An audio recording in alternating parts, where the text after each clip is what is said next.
சிங்காநல்லூர் சட்டமன்ற தொகுதி கோவை பீளமேடு கோபால் நகர் பகுதியில் நடைபெற்ற பீளமேடு பகுதி கழகம் 1 பாடி நிறைவு தேயிலை கூட்டத்தில் கருடா வாய்ஸ் கோவை மாநகர் மாவட்ட திமுக செயலாளர் நா. கார்த்திக் எக்ஸாம்லி அவர்கள் கலந்து கொண்டு கழக ஆக்கப்பணிகள், DLA 2 பாக முகவர்கள், வாக்காளர் பட்டியல் சரிபார்ப்பு பணிகள், பூத் கமிட்டி பணிகள் மற்றும் OMR ஷீட் குறித்து பேசினார்.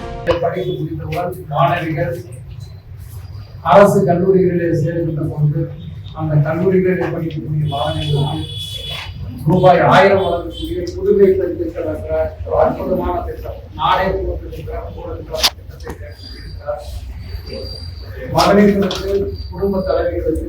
இந்த நிகழ்ச்சியில் பீளமேடு பகுதி 1 செயலாளர் துரை செந்தவல் செல்வன், மாமன்ற உறுப்பினர் அம்பிகா தனபால் MC, வட்டக்கழக செயலாளர் சபரி தன்ராஜ், மாநகர் மாவட்ட இளைஞரணி அமைப்பாளர் ரா. தனபால், இளைஞரணி துணை அமைப்பாளர் கா. மணிகண்டன், வார்டு துணை செயலாளர் செந்தில்குமார், வட்டக்கழக பிரதிநிதிகள் எலக்ட்ரீஷியன் வேலு, பூட்டு ஆறுமுகம், வட்டக்கழக பொருளாளர் ரங்கமுத்து, மில் ரவி, கிருஷ்ணமூர்த்தி, அன்சாரி, மகளிரணி துணை அமைப்பாளர் லோகேஸ்வரி, மகளிரணி அன்பரசி, திலகவதி, நித்யா, BLA 2 பாக முகவர்கள், பூத் கமிட்டி நிர்வாகிகள் மற்றும் கழக நிர்வாகிகள் ஆகியோர் கலந்து கொண்டனர்.